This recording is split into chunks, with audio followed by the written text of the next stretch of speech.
What's up, guys? This is Ricky Camilleri live from the South by Southwest Festival here with AOL Build. We are going to interview some amazing people today. Right away, we have an incredible actor and musician and kind of a Renaissance man, Mr. Jason Schwartzman, who's going to sit down with us. Jason, come on out. I like the pause. Sorry about that. No, I like it. I like it. Hi. How are you? Hello? So, Jason, you have 2 films here at the festival right now, right? Yes, sir. So you have The Overnight and you have 7 Chinese Brothers. That's right, yes. 2 very different characters. Yes. Talk about that. Well, I'm going to move these pillows. Well, The Overnight is a film that we showed it last night, actually. It was really so exciting. I love it. I think it's a great film. It's Thank you. extremely funny, and it's a totally different character for you. Yeah. He's so much more... Well, there's such a twist in his vulnerability. You don't expect him to be as sort of sad puppy dog vulnerable as he becomes. Well, see, I might need to follow your lead because there are some spoilers with this movie that I don't want to give. So you can help me. You can guide me. I am going to give away the one... Please. We are going to talk about the one big sort of water cooler spoiler that everyone has already talked about. Okay, talk about that, and then we can backtrack from that water cooler moment. You want me to just say it? I want you to say it because... Jason wears a prosthetic penis in the movie that rivals... That wasn't the one I was going to say. That rivals No, I'm Mark just kidding. Wahlberg's in Boogie Nights. It is similar to Dirk Diggler's final member in the last shot. Yeah. So, I play a character named Kurt who befriends Adam Scott and Taylor Schilling at a park in Los Angeles. They've just moved to Los Angeles from the Pacific Northwest, and they don't have any friends. And I invite them over to my house to join my wife and I, and their kids can play with my kids, and we can have a pizza night, and I can sort of give them the lay of the land. But it becomes a whole different lay of a whole different land that evening, and it's kind of in the spirit of those movies, that sort of take place in a contained place and during a contained amount of time. Even though it's very different, obviously, than a movie like Who's Afraid of Virginia Woolf or After Hours. Those are the types like Who's Afraid of Virginia Woolf. It's really them in that house and sort of de-evolving, the night sort of de-evolving and people losing control. And it was really fun to do. I've never done something that takes place in one period of time. And it was really enjoyable to make a movie in that way. And we basically shot it in sequence as well. You shot it in sequence because I talked to you about it at Sundance, and you guys had said that you shot it in sequence. It's mainly shot in this one house. Where did you find this house?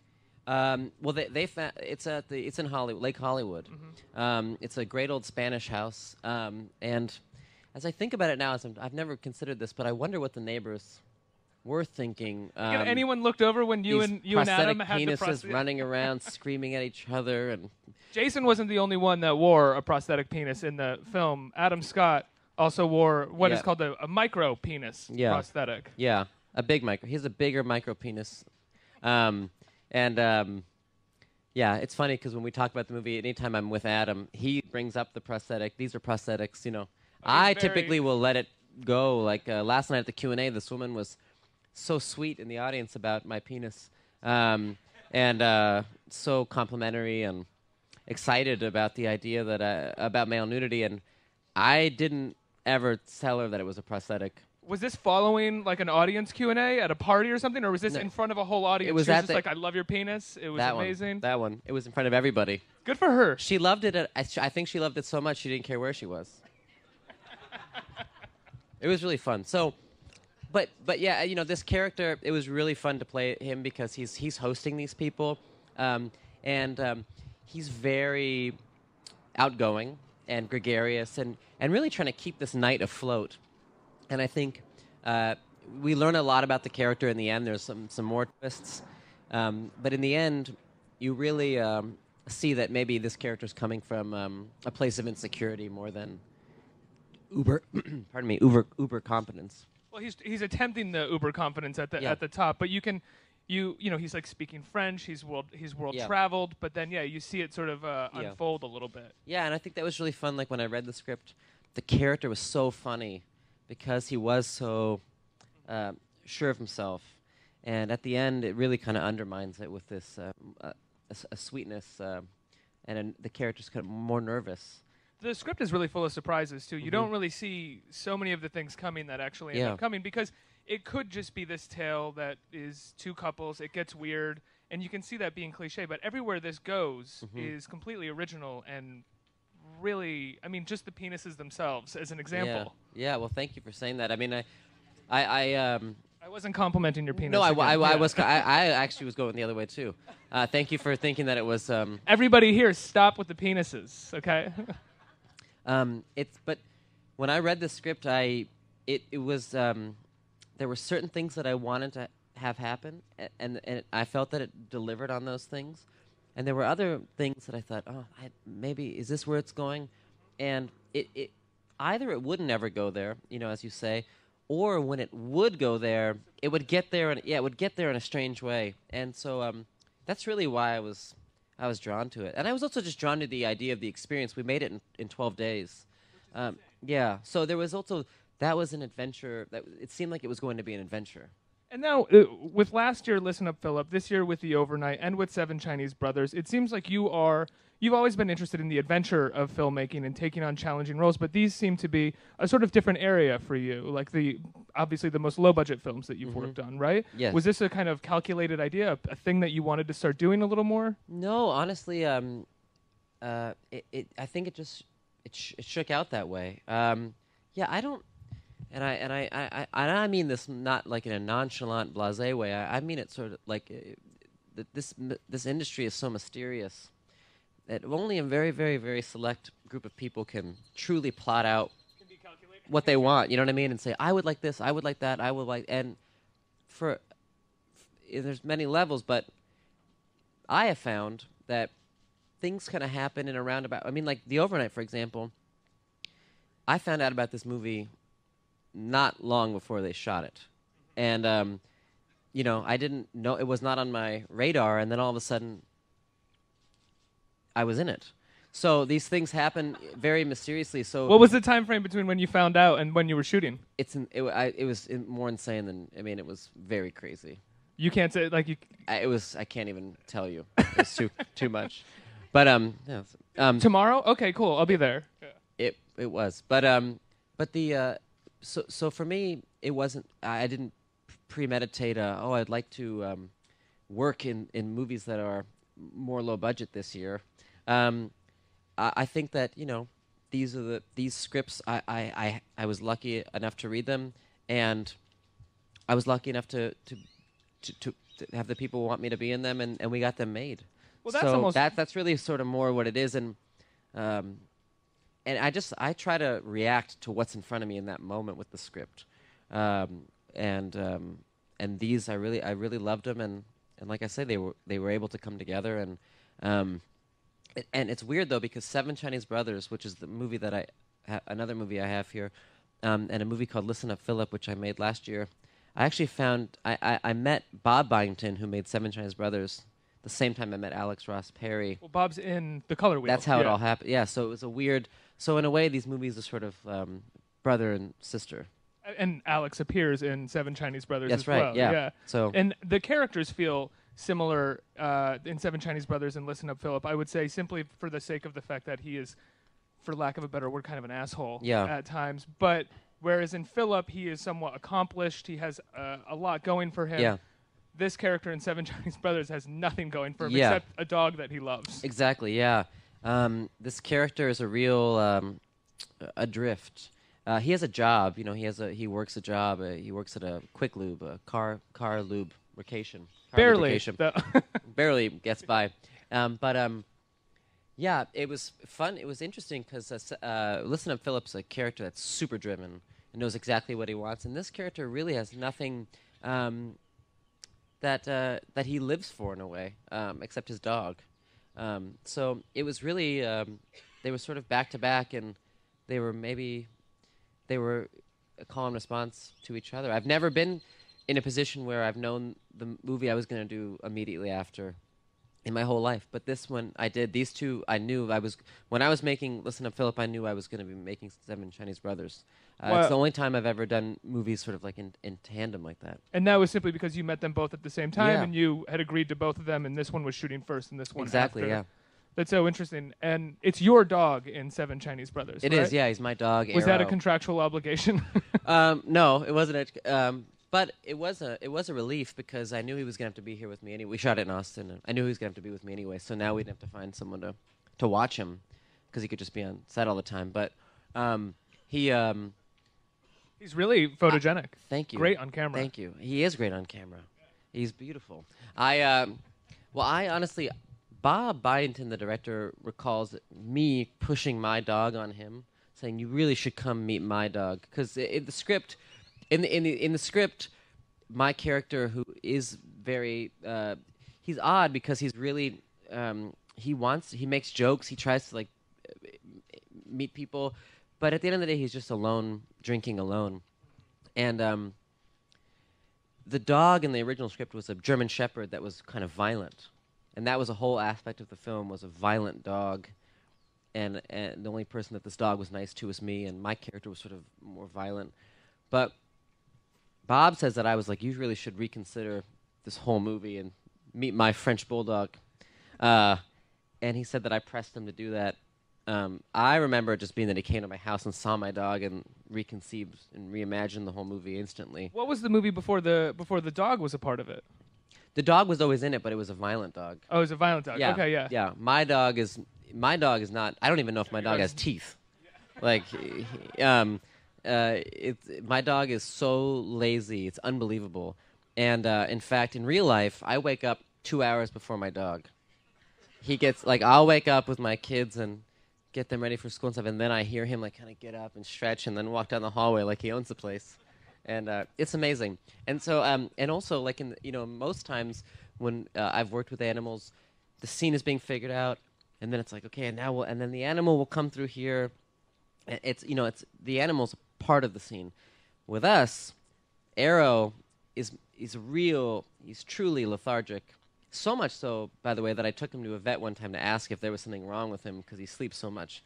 And so anyway, we would come to set, and Arrow would just walk into the room and then find a place to sleep and then just go lie there.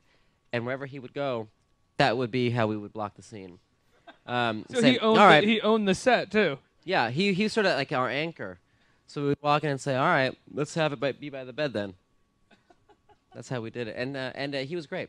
Do you see any connection? Your first film was Rushmore, which is, I think, anybody here, if you have any taste and you were 17 when that came out, it's probably one of your favorite movies.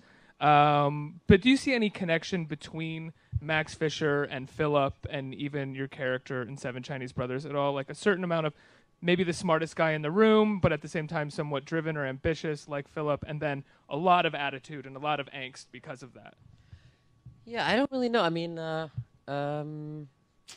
maybe perhaps what you just said. Yeah, I mean, I think that the characters sort of knowing what they want, being precocious. Maybe Listen Up, Philip and Max Fisher have a similar precociousness, but that's as far as I would. I haven't really tried to think about it too much, but I'm sure there are some similarities. Yeah, yeah. And this year, you got to go to the Oscars with Wes and everybody for Grand Budapest. It was nominated for 7, 8 awards, maybe. It was a lot. Yeah. It was one of the most nominated movies there. What's that like? You've worked with Wes so many times to see him finally get recognized like this, even though unfortunately it was he didn't cool. win. I was so happy for him. I mean, to have it be recognized by the Academy and I love the movie, but first I was just happy that the audiences, like a lot of people, got to go see it and recognize the work and see it on that level. But the Academy Awards, it was really moving because, for instance, Frances Hannon, who's the hair and makeup coordinator, department head, she won an Academy Award, and I met her on Rushmore, and that was her first movie with Wes, and it was very moving to see her.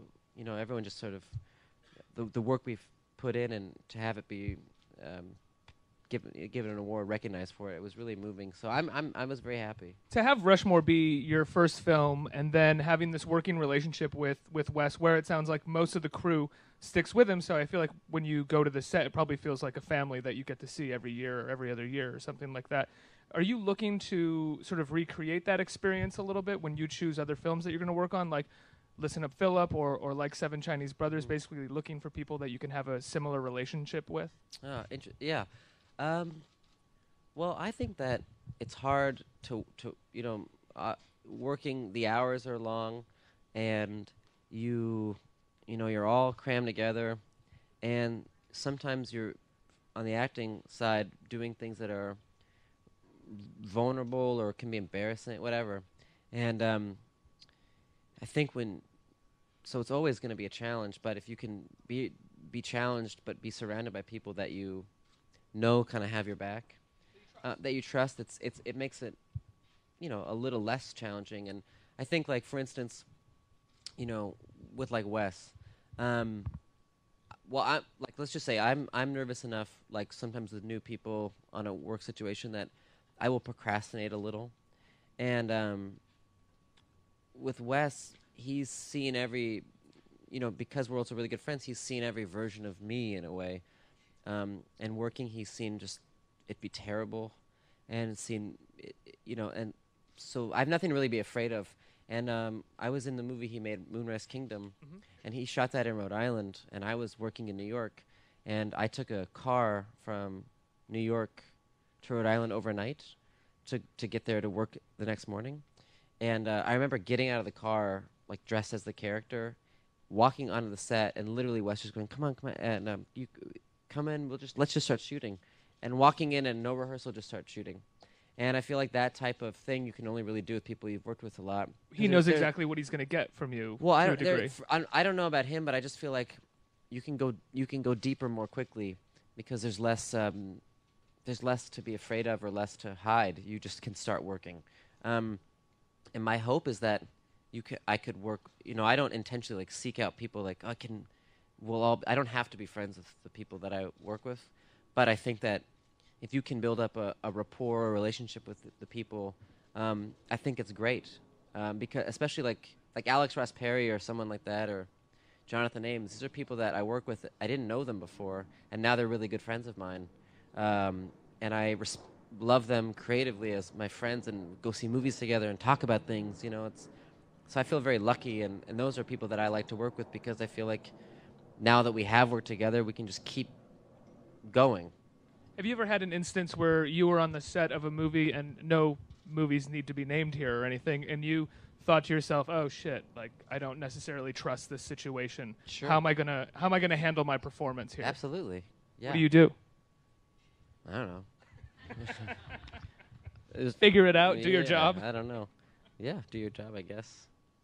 But yeah, sure. Or also just like situations where you just know you're not gonna have a lot of time with close time with anyone, so you're just sort of more like an island, and you don't get to connect to people, and that's just also another sort of get a little more guarded than you might be on other stuff. Yeah, but my attitude is I try to just make the best of it. With work, with life, I hate everything. But with work, I always try to find a silver lining. I listened to an interview that you did recently, and this has nothing to do with South by, but I have to ask you about it because you brought up in the Pinkerton as this sort of seminal album in your life, which is also... That's by Weezer, Pinkerton. Yeah, excuse me, sorry. I expect everybody here has glasses like I do. Yeah. So talk to me about that album. What was so seminal about it? Because for me, I remember when I first heard it, and it was everything about pop alternative rock that I liked that was sort of was stripped down and bare, like an In Utero version of a Weezer album or something. Yes, that's interesting that you bring that up. It's probably a convergence of everything. The album itself, that time, how old I was. But for me, that came out in 1996. I think so. I was a really big Nirvana fan, and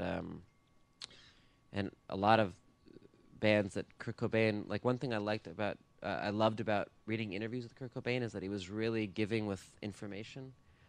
He wasn't cagey about influences, and so you could highlight bands he would talk about in interviews. I've always thought of bands. Nirvana as like the greatest fan band of all time because, as you said, they're one of those people like a director that you really like who has a knowledge of something. Yeah. You can go back and get all the history and be like, oh, I'm going to go listen to the Melvins now. I'm going to go listen exactly. to Aerosmith Rocks because why would I listen to Aerosmith unless Kurt Cobain told me to? Exactly. So he was anyway, I loved Nirvana, and then when the Blue album came out, the Weezer Blue album, I loved it because it had a real power and energy to it, but it was talking. It was like very much about relationships and girls, and I could really dig into that like at that age.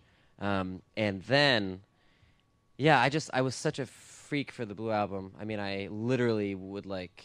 I love that album so much that I play drums and I would like fantasize, like I would lie and fantasize like that I would be at a concert and the drummer would like be playing and all of a sudden like not that I wished him ill will, but like that he would like hurt his finger and it was like, can anyone play drums here? And I'd be like, Is there a doctor like, in the house? I would like go very extreme with the and just like I can try and like know every drum fill. And so yeah, I remember meeting these kids that were slightly older than me. I was 16 and they were like 17 and they were in this band in LA and they were like held up a cassette tape. They're like, this is the new one. And I was like, what? And you put it in, it's like ding, ding, ding on the bell of the ride. And it's just the sound. I remember where I was. I was in a black GMC 2-door Yukon that this girl drove. Alexis, that was her name. It blew my. I think it's okay. Okay. I think we can. It blew my mind. It blew my mind, and it just had a power to it and an honesty. And I literally, that album is just, it's the most incredible thing. And to this day, it's like one of the only. To this day, is it something that you, if it comes on, do you go back to it a lot? Is it just like All the time. gets right back to it? Without a doubt. There's something very special about that album, and also and so. I think maybe how it comes up in this context is that when I went to the audition for Rushmore, I had never auditioned for anything in my life, and I was very nervous. And I walked in to meet Wes, and we started talking about Pinkerton, and it became this just talking about the album, and everything sort of faded away about the audition, and we talked about Pinkerton for like 20 minutes. Now that was your first audition. You didn't even really want to be an actor. You kind of fell into that audition, right? Yeah, well, it was an odd circumstance. I had met a casting director named Davia Nelson at a party, and I was drumming in my band, and I didn't think that I was going to be an actor. I loved movies, but I didn't think I could be an actor. And it's partly growing up in LA, where you are sort of like from a young age, you see a lot of kid actors. And there's just a prowess that they have that I definitely didn't have, and gel that I didn't have. An ambition and drive at 7 Yeah. that you just don't want. Yeah, I just was. So I think I just gravitated to music, but yeah, that was a very weird. I remember when I read the script; it was the first script I'd ever read, and I remember reading it and just everything I connected to it so deeply. I just loved everything about it, but I never thought I would get the part. In fact, I was going in on the audition more as just something that I could tell my friends about. An experience. Like, Yeah. even as a failure, you could be like, Exactly. guys, I bombed so hard at this audition. Yeah, there was It something about it hilarious. that, I think it was very, like, I was nervous, but I also never really thought I could get it. So, and I remember going in and sitting in a room, and it's just filled with other kids, going in to audition, and they go in one by one, and I just thought, this is terrible. These people do this? This is terrible. Why would you do this? And then I got a call back, and I got called back a few times, and that's sort of how it happened. So what's it been like for you after that? Because I don't know if you necessarily got like the bug, as they say, got bit by the bug or anything after you made that movie. What's it been like for you navigating this career as an actor, as someone who maybe could kind of take it or leave it? No, I couldn't take it or leave it. I got the bug. No, I loved it. It was, but again, maybe it's just a product of my age at the time and my sort of my general emotional MO. But I felt that was that movie experience I just had. Like, I didn't think past. I didn't get home and try to get an agent. I went back to school, and just started to get rejected from colleges. But And then it was time to become an actor. yeah, I really didn't think that it was going to continue, so that but I definitely got the bug. I mean, I loved movies. It wasn't like it's not like take it or leave it. I love it, but yeah, it's never been really take it or leave it. Maybe it's just a defense where I try to. But it puts you in a position where I think because you're a musician, you had Phantom Planet as well. Mm-hmm. It puts you in a position where you can be somewhat selective about the work that you want to do, right? Yeah, I mean, yeah, it was. If you look at your Yeah. IMDb page, it doesn't seem like you're, craving roles or just getting whatever role is coming to you. It seems like you're pretty selective about the work Yeah. that you want to do. Yeah, well, it's true that our record was coming out, and I was going on tour, and that was a priority because that was something that I've been trying to do for so long since that band started when I was 14, and so that was really a big deal to try to make that happen and tour and stuff for sure. Yeah. Seven Chinese Brothers has some pretty fantastic songs in it, right? It does. It's got Seven Chinese Brothers by Yep. REM. It's got Yep. some Guided by Voices, I Yes. think, in there. This Yes. seems like it's a soundtrack that speaks to you as a Absolutely. Weezer fan and as Yes, absolutely. I love Guided by Voices very much. In fact, we got to open for Guided by Voices. Oh, okay. Well, we have to wrap, but how amazing was it to open for Guided by Voices? I've heard that he drinks a liter of tequila on stage during the show. I just saw a lot of beer, but Maybe he's slowed down a I little love bit. Robert Pollard and do He's you guys amazing. like Guided by Voices at all? The band?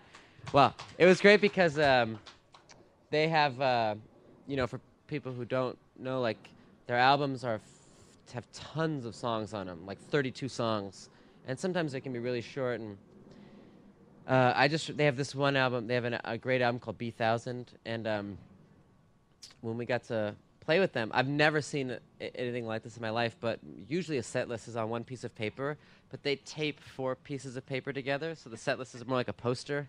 But they have all these songs, and then it's this encore B1000, the album.